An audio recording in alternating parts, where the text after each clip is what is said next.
突破失败，意外觉醒，发现自己是恶毒女配。为了保命，我向天道发誓，如果我对师尊有半点爱意，就罚我。眼看誓言即将形成，师尊一把捂住我的嘴。小孩无知乱说话，不作数。大家好，欢迎收看皮皮听书。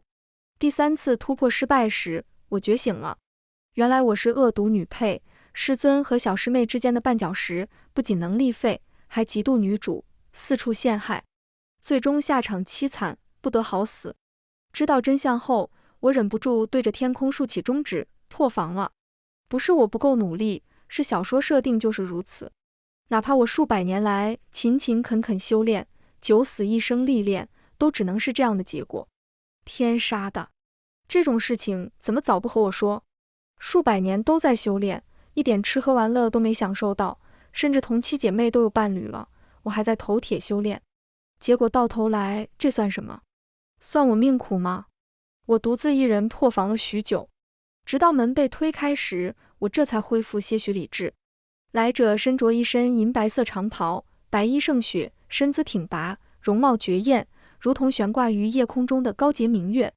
无论多少次我看到师尊时，都会被他的容貌惊艳，甚至包括现在，我本以为自己会怨恨师尊，但在我看到他的瞬间，就丢人到有些想哭了。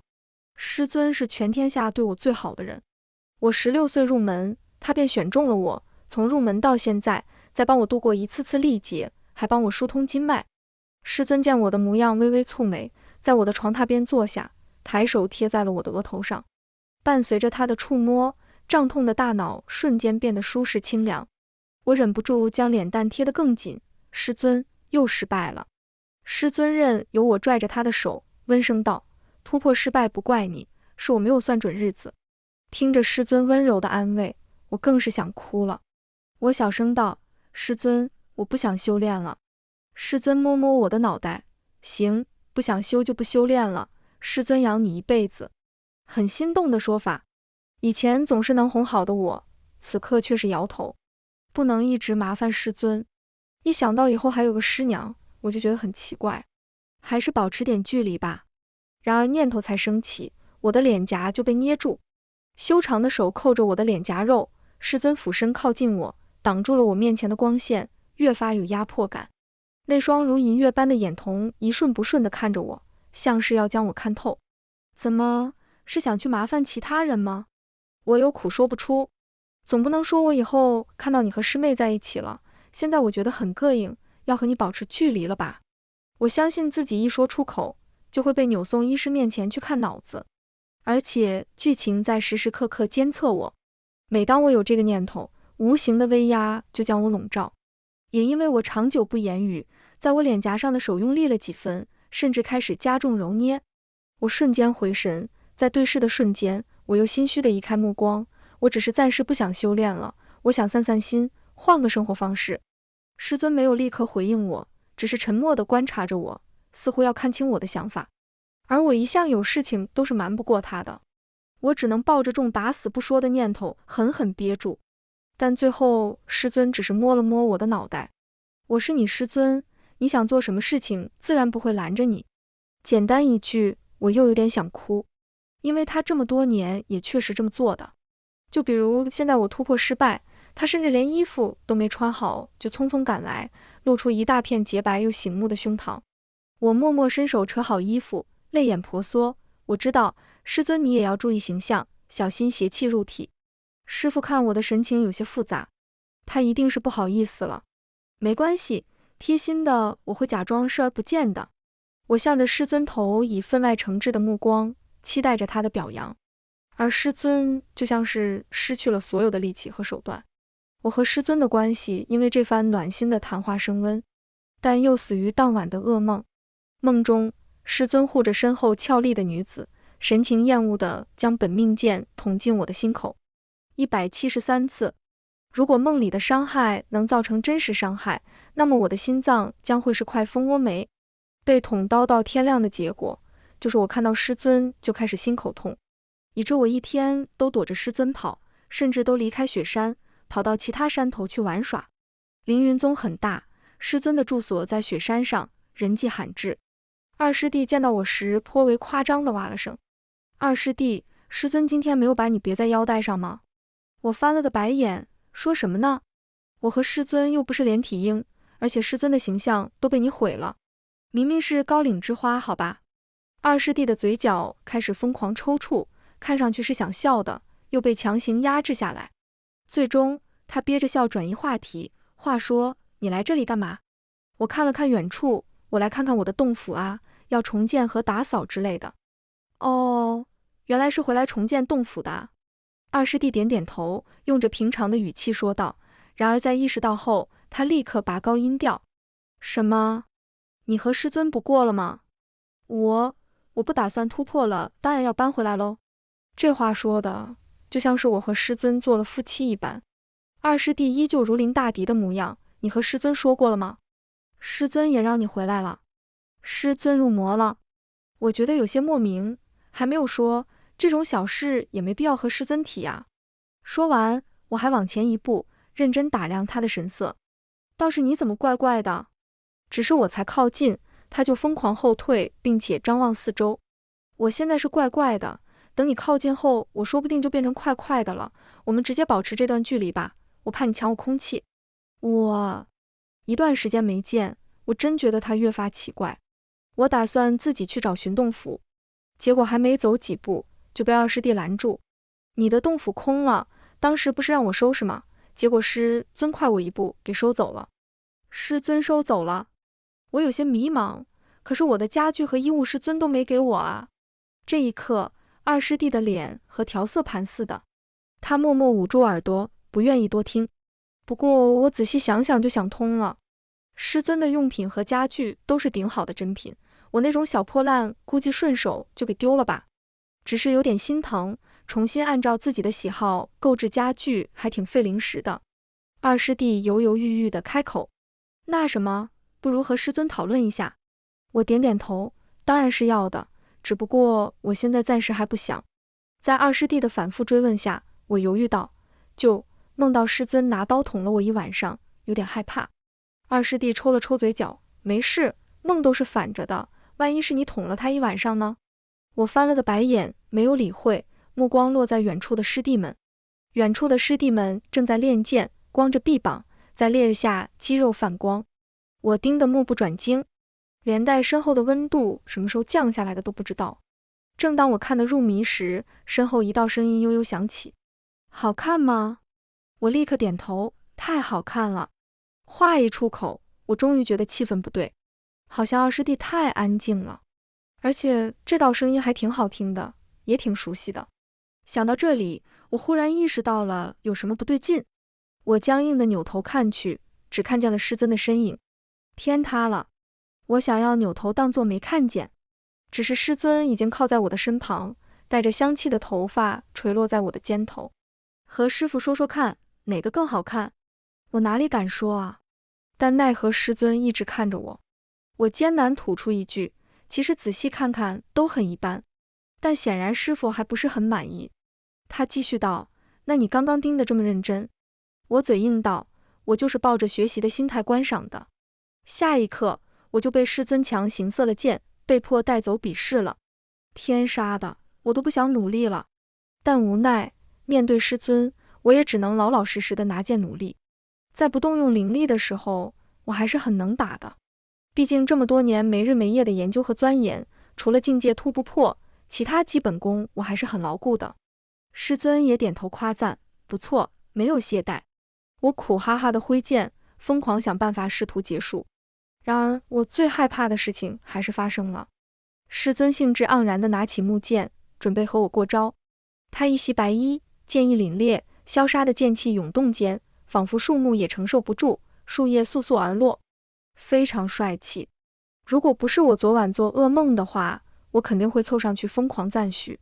然而此刻我只感觉到心口隐隐作痛，但奈何师尊的速度很快，我才准备好，木剑就已经向我袭来，招招凶猛，就好像认为我一定能挡下似的。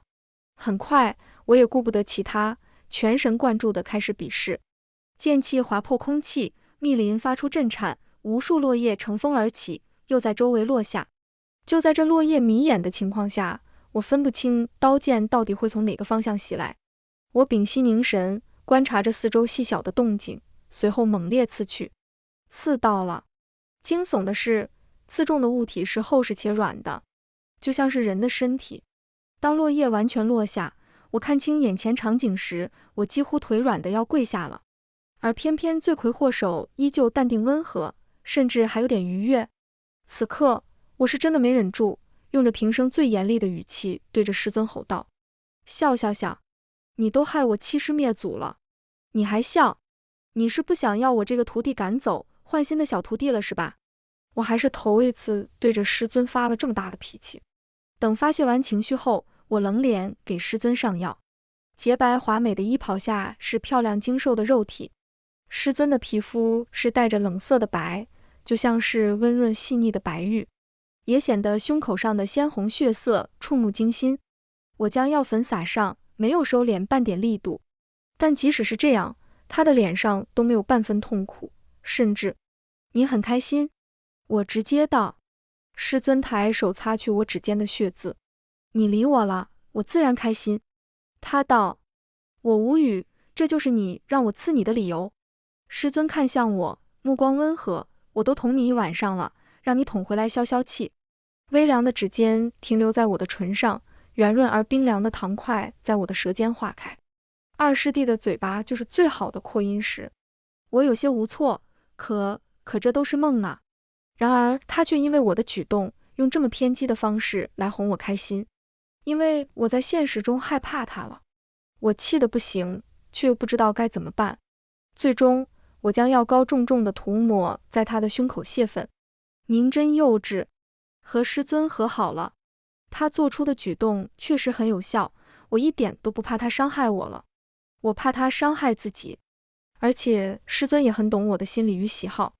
放弃修炼后，我过上了衣来伸手饭来张口的生活，每日睡到自然醒，不想出门就在寝室看画本子，无聊了就漫山遍野的溜达，还真被我发现了很多没去过的地方。最好奇的便是师尊每日都会前往的密室，这里没有我不能去的地方，而唯独此处，师尊并不让我进去。而他每次出来时，心情都颇为愉悦的样子。可我每当追问时，师尊都会转移话题，又或者直接抛出威胁，再问下去，明天就没得吃了。一瞬间，我老实了。他做出来的糕点实在美味，酿出来的果酒也是甜滋滋的。只可惜每天都限量，才吃一点点就没了，实在是令人可惜。以至于我每次吃完都忍不住开始期待第二天的糕点，直至宗门大会的日期即将临近，我嚼的动作才停下。好像忘记了什么，嚼，好像宗门大会是记忆中关键剧情点来着。嚼，女主小师妹为宗门争光，把我踩在脚下，等等。摆烂了一段时间，我终于回想起关键点了。我那么大的一个女主小师妹呢？恰好此刻师尊进门，我立刻询问道：“师尊，最近没有收新的弟子吗？”师尊进门，擦拭掉我唇角的碎屑，语气温和而平淡：“你前段时间不是喊着想给新的小师妹腾位置吗？怕你误会，以后都不收了。”我茫然的眨眼，有点疑惑。我还特意下山去打听新入门的弟子名单。长师颇为惊讶地拿出册子：“你师尊突然改变主意了？之前连看都没看呢。”他的眼中流露出几分痛惜。早和我说，我还能用仙君的名号再收一批好苗子。我摇摇头，不，主要是我想看看。意想不到的事情出现了。虽然说师尊也没有收徒的念头，但这批新生也没有非常惊艳的。唯一有位天赋异禀的弟子，心智坚定这块的评价还是负数。这坚定的评价怎么还有负数的？长师摇头，这位一进试炼就举手认输了，还哭着喊着打架斗殴犯法，要不是天赋实在高，也不会收入门内。我瞪大眼睛，惊讶地看着念出他的名字：子涵。这种怂怂的小哭包，怎么和女主同名啊？我连续观察了几天，女主似乎出现了，又好像没出现。子涵长得确实和我记忆中的相符，属于水灵灵的漂亮。但行为举止又不像是印象中善于心计、对自己狠得下心的模样。每天睡到日上3竿才起，修炼半个时辰，休息2刻，吃饱了也不出门，就窝在床上看画本子，时不时发出类似于老鼠的笑声。见到外人是极力回避的，与人说话也是语无伦次的。而最为奇怪的是，他总是会自言自语着什么，时而痛苦，时而烦恼，表情中带着绝望。但总归是和记忆中的不一样了。那其实我的修炼其实是有突破的可能性。说不激动是假的。就在我想要回去尝试时，远处的子涵发生了意外。他突然倒地，开始疯狂地抽搐，在地上扭曲爬行，发出痛苦的哀嚎。莫非是被魔气入体了？还是因为在阴暗的角落待久了而开始异变了？短暂的思考后，我还是决定伸出援手，因为他的表情看上去实在是太痛苦了。这几日里被打得鼻青脸肿后，还小声低头道谢，因为不懂晦涩的言语而挨骂，却还是虚心道谢。这么痛苦难过的表情还是头一次。在我接触到他身体的瞬间，强劲的电流从指尖掠过，几乎是瞬间就窜入我的体内。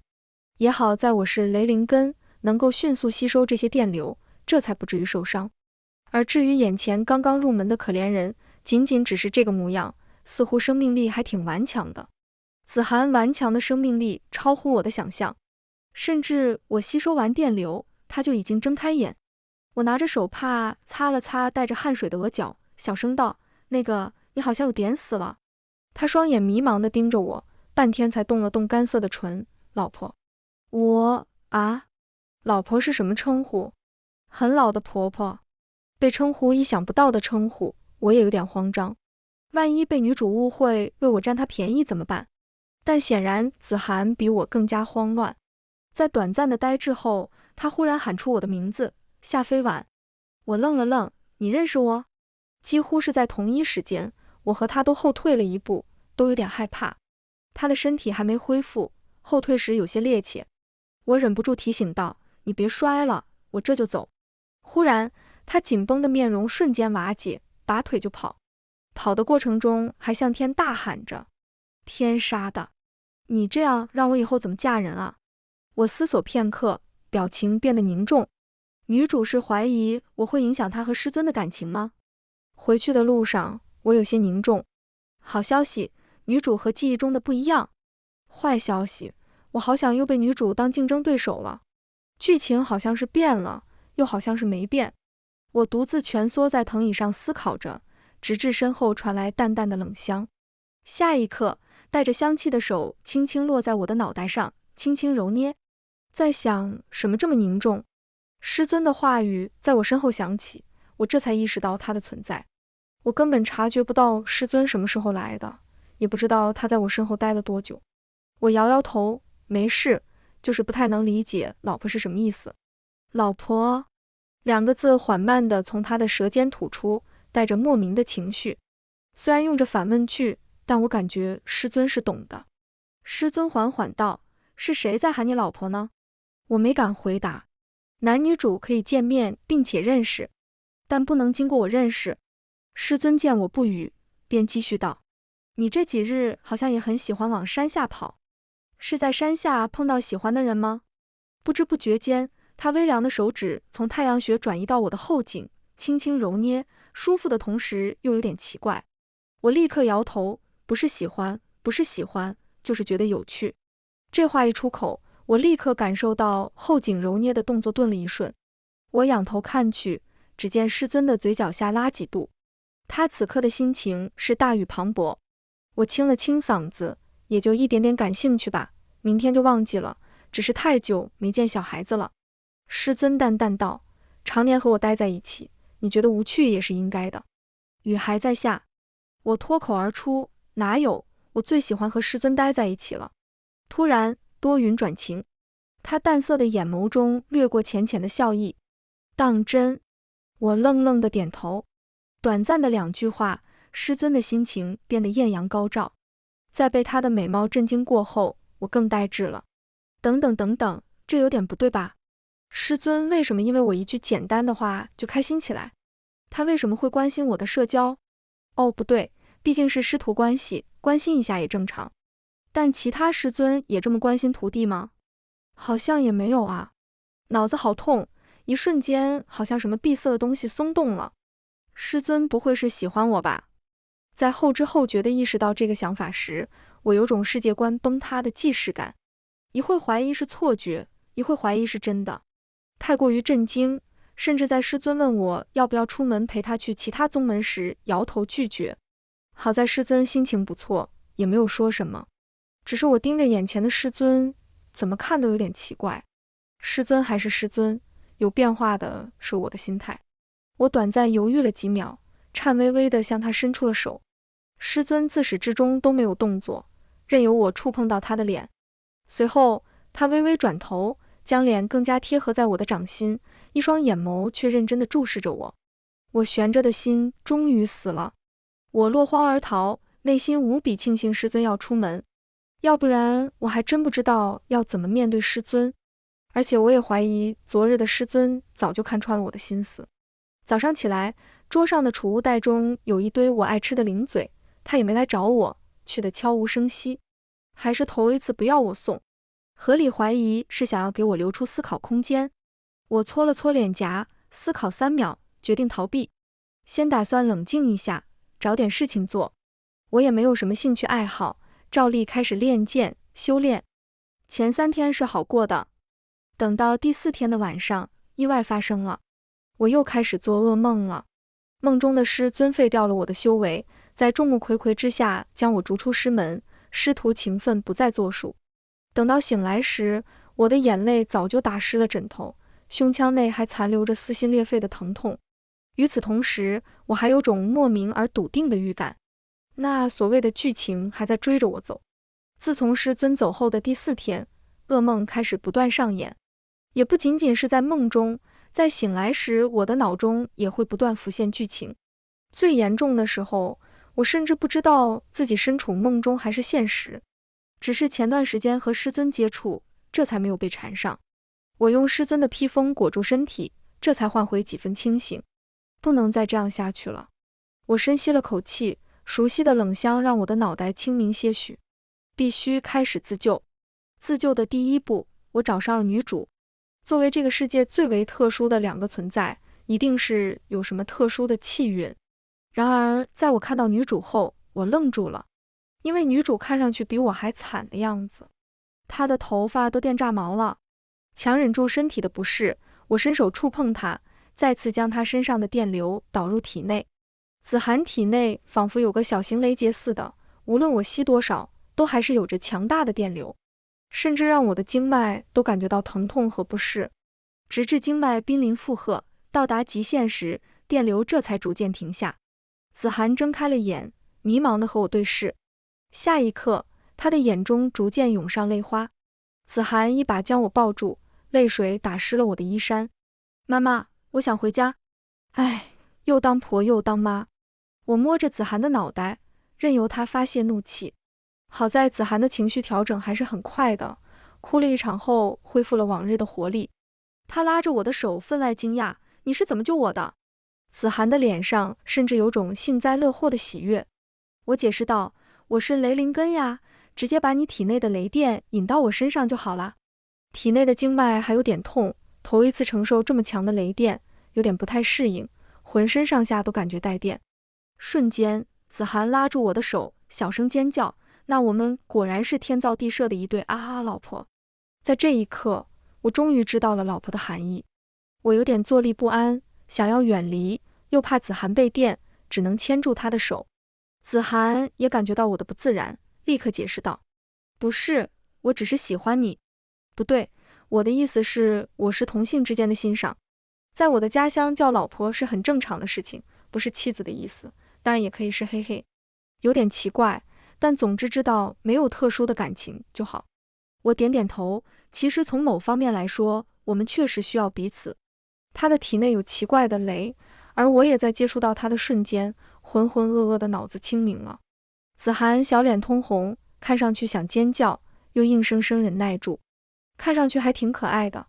我没忍住，掐了把他的脸蛋。下一刻，子涵晕了过去。一连和子涵同吃同睡了几日，我也意识到子涵并不是来源于这个世界，他的思想过于新奇了，即使没有灵力，凡人也能一日千里，也能通过巴掌大的手机来千里传音。食物和干净的水源更是不愁，也没有妖魔的骚扰和侵害，而他则是被体内的人贩子拐来的。子涵，说什么女主啊？我在现实世界有车有房，还有父母抱金币。子涵，现在让我为了一个男人断手断脚啊，他怎么配啊？子涵，姐姐你也好惨啊，呜呜，我们女主女配一起生活吧，别管男主了。我一边吸着子涵体内磅礴的雷电，一边有些无奈地安抚她。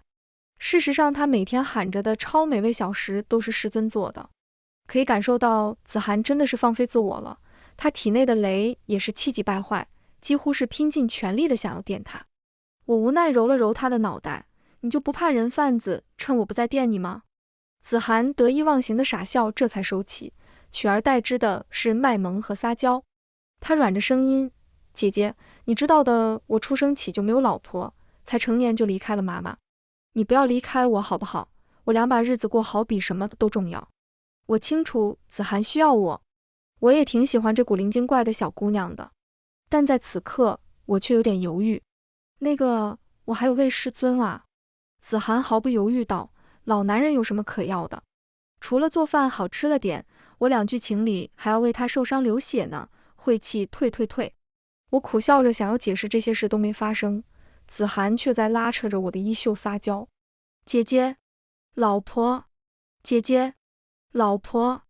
我忍不住颤抖，因为我忽然感受到了熟悉的注视感，鼻尖也传来了淡淡的香气。话说，我在这待了几天来着？师尊回来的速度比想象中快很多，他出门向来要1个多月的，此刻居然只花了7天。我能看出他清俊外表下的疲惫，以及此刻强撑的怒火。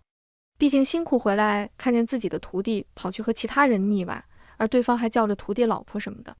我张了张嘴，试图解释，师尊，没解释成功。无形的力将我和子涵分开，我被师尊抱在怀中。我着急地抓住他的手臂，张口想要向师尊解释子涵需要我。子涵也在地上追着我，急切地喊叫，不要啊，不要把我的姐姐关小黑屋，囚禁黑化 play 酱酱酿酿啊，也不要黑的白的搞成黄的啊，我姐姐受不住啊。我沉默片刻，立刻道，闭嘴啊！没看到师尊一副明显学到了表情吗？他是来祸害我的吗？即使是这样，我还是赶紧向师尊说出子涵体内的雷电问题。师尊的神情不算好，无事，我给他几颗吸雷石，你只要定期去把石头内的雷吸走就行。子涵凄切的声音在远处响起，不要啊，我的香香老婆变成冰冷的充电宝了，呜呜呜。我忍不住闭眼，第一次有点头痛子涵的口不择言。我甚至都以为自己看到师尊身上散发出的黑气了。我捏了捏师尊的手臂，师尊。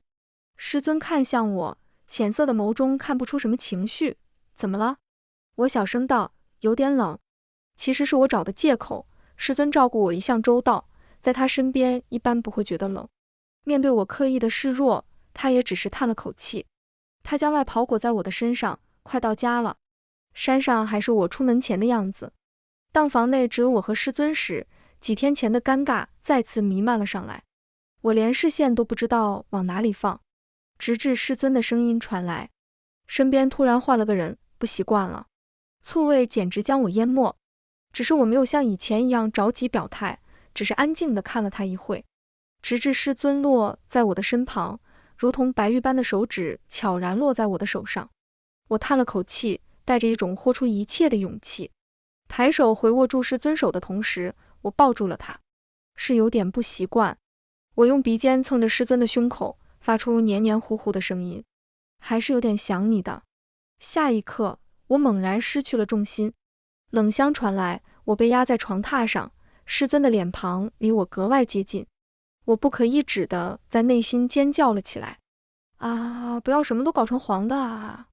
受子涵的影响，我不可抑制地往不可描述的地方想，然而师尊却只是分外认真地盯着我，神情认真专注，似乎在确认着什么不可思议的事情。我被这种目光看得有些发怵，也有些忐忑。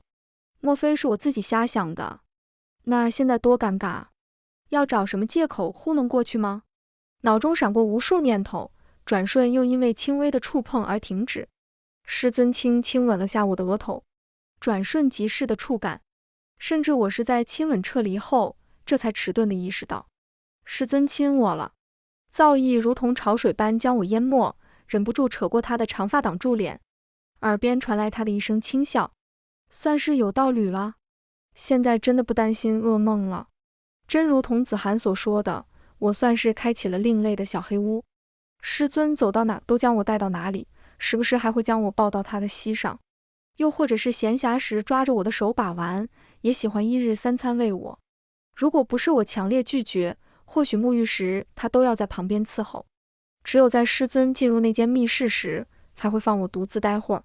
我是有点好奇密室里有什么的，到底是什么东西能够让师尊放下我，独自前行呢？真是让人好奇。我蜷缩在院中的藤椅上，有一搭没一搭的和子涵聊天。好在我有先见之明，提前和子涵留了传音符，要不然沟通也费劲。子涵对于我的生活十分好奇，甚至还分外暧昧地问过小黑屋剧情。当我读懂他意思时，分外无语，你的小脑瓜子里装着什么东西？为什么能有这么多奇思妙想？什么手铐、囚禁、强制、虐恋，让人看得两眼一黑。子涵分外骄傲，那都是我10余年饱读皇诗书所留下的精华。说到这里，他甚至还叹了口气，我都研究一晚上了，结果你们是纯爱啊。我无视他惋惜的目光，转移话题，你这2天怎么样啊？一说到这个，子涵更是滔滔不绝地抱怨，你师尊好可怕啊，修炼狂魔吗？派了8个弟子监督我修炼，我现在确实是传闻中师尊的心头宠了，还没被收徒就有这个待遇。子涵絮絮叨叨地抱怨着，我听着他的话却有些放心，这么有活力，看来是没什么问题了。只是在末了，子涵跳脱的声音转为担忧，不过你们最近小心点啊，我感觉人贩子像是在憋大招，我觉得他舍不得对我和男主下手，那么只会针对你了。小心点啊，我很惜命，在子涵的提示下更没打算出去，反正我的性格本来就待得住。与此同时，我也在托人不断收集着各种奇人异事的消息，试图从中获得一些有用的信息。子涵也告诉过我，人贩子的任务是想要稀释气运，改变命运。我思来想去，或许是人贩子不想让师尊飞升。就在我纠结他的用意之时，人贩子倒是找上门来。我又开始做梦了，梦到的并不是我有问题，师尊开始出问题了。天杀的，人贩子威胁人的方式只有这么一种吗？但无可否认的是，确实有用。我看着师尊陨落的狼狈模样，硬生生把自己给气醒了。偏偏人贩子还阴魂不散，用茶水留下一行字：如果你再不遵守剧情，男主会因你而死。我嗤笑一声，如果你有能力杀死师尊，就不会在这里纠缠我了。我看着茶水描绘出一段段文字，立刻泼水弄乱，把人贩子气到不行。表面淡定，但内心我还是有点慌张的。搞不好师尊真的会为我而死。总感觉师尊更像是子涵所形容的恋爱脑女主。我决定去夜袭师尊谈心。师尊的寝室对我并不设防，我正大光明走进。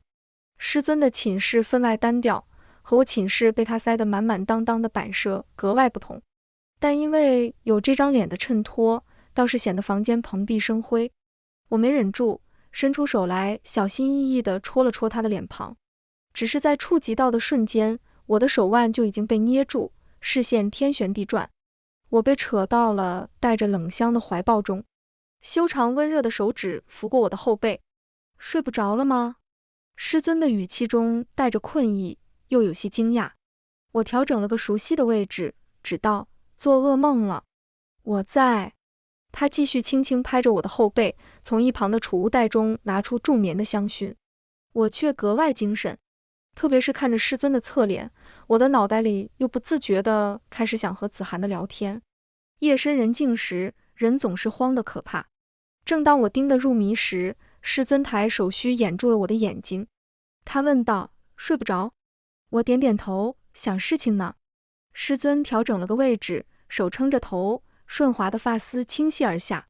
我咽了口水，就如果我当时不喜欢你的话，你会把我关所谓的小黑屋吗？师尊神情一愣，是子涵和你说这些的？没，我自己瞎想的。师尊倒是没戳穿，转了另一个进攻方向，所以你白天到现在一直在研究这些事。好，更说不清了。我一把掐住师尊的手臂，拧了拧。您就说吧。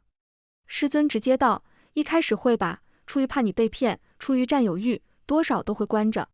如果你心态平和，会关一段时间。但若你不开心的话，也不会让你为难。我没忍住道，这不就是我小时候做错事的流程吗？闭门好吃好喝待几天，实在无聊了就去闹师尊，闹着就会得到自己想要的。不过子涵口中的强制爱剧情，师尊除非我自愿，要不然也80%用不到我身上。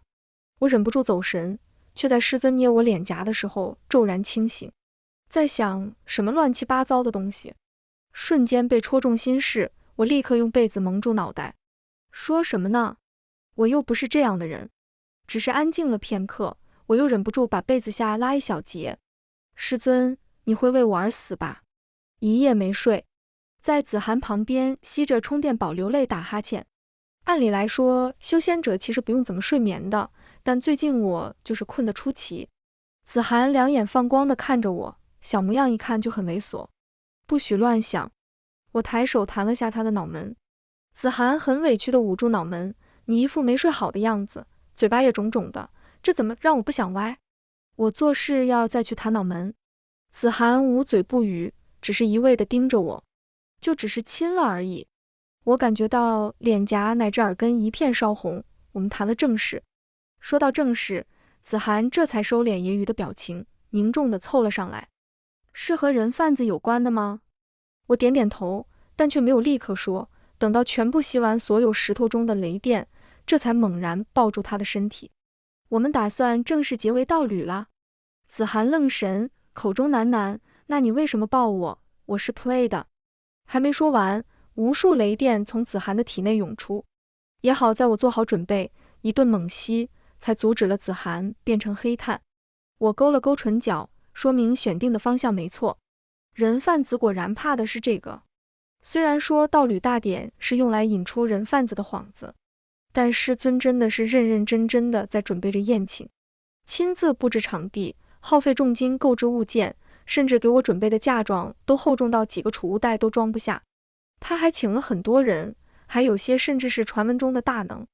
我惊讶地瞪大了眼睛，师尊，你认识这么多人啊？在我的印象中，如果不是宗门大事或者是天地异象，都是独自一人待在这的。师尊写着请帖，几乎都陨落或者长眠了，但也想留一份属于他们的位置。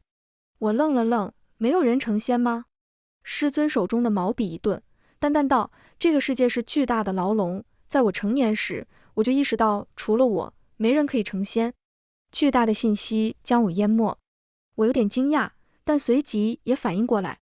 昨晚和师尊说他是画本男主时，他的情绪是平静的，只是眉眼间多了几分嘲弄，和他想的大差不差。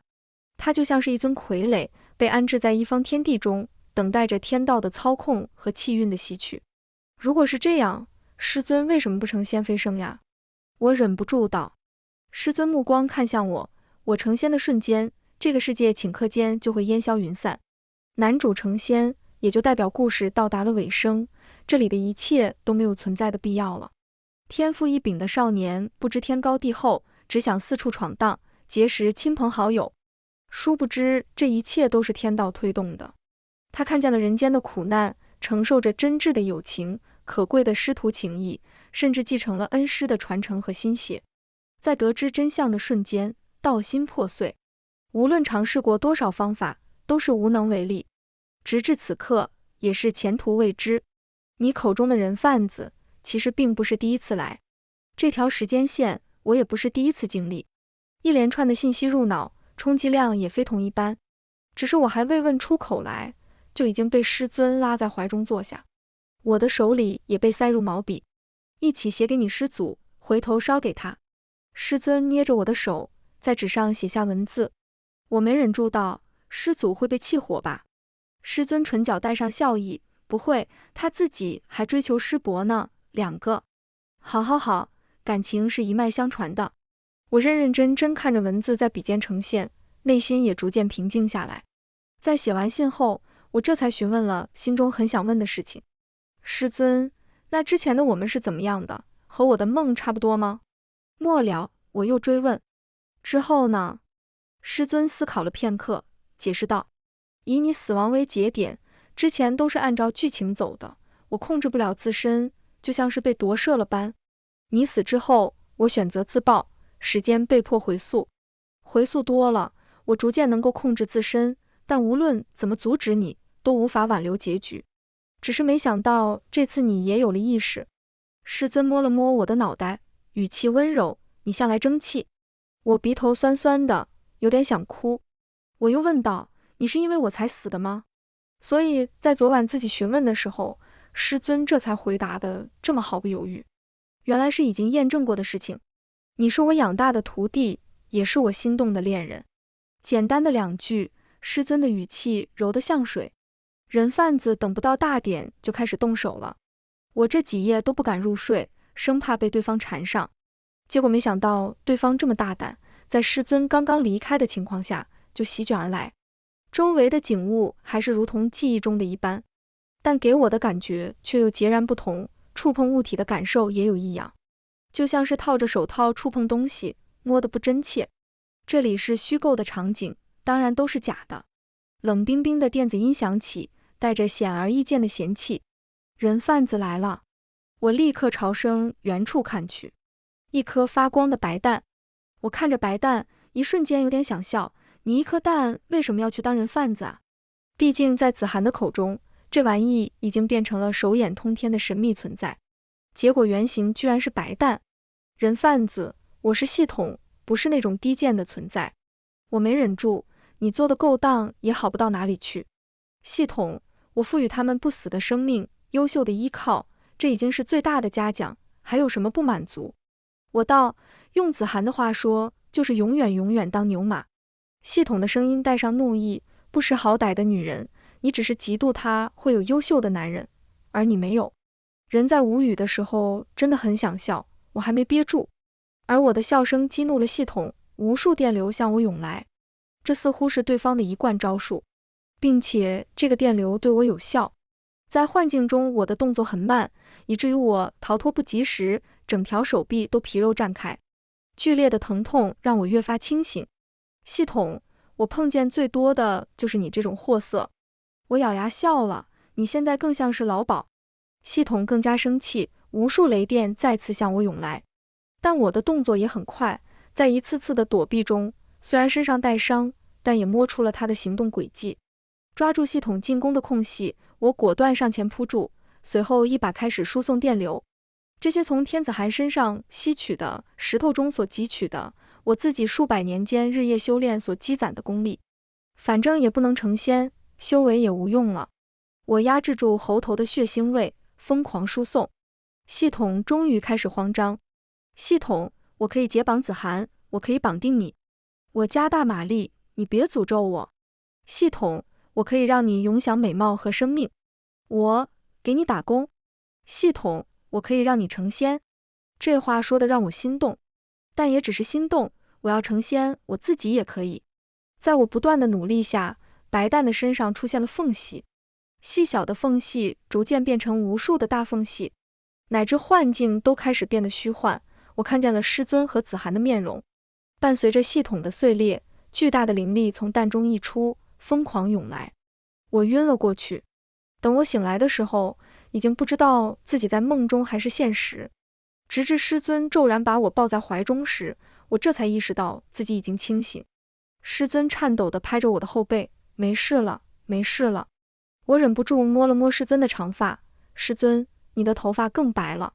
师尊捏了下我的后颈，本来就是白的。我没忍住偷笑。我在洞府内开始了养伤的日子，真过上了衣来伸手饭来张口的生活。子涵在得知我清醒后，第一时间冲过来看我。他已经没了之前怯生生的模样，取而代之的是自信和明媚。狗系统死了，灵气和天道重新回归世界了，很多限制都没了。我现在每天都在努力修炼，争取早日成仙后回家。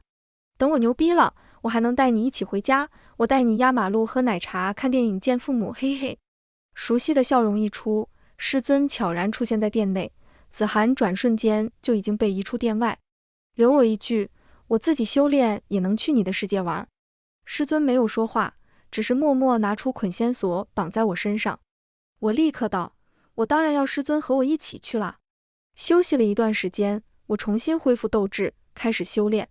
虽然我的修为归零，但有了前几次的积累，修炼进度更是一日千里。日子有了盼头，我每天斗志都特别强。唯一的一次开小差，就是偷偷溜到师尊的密室去满足一下好奇心。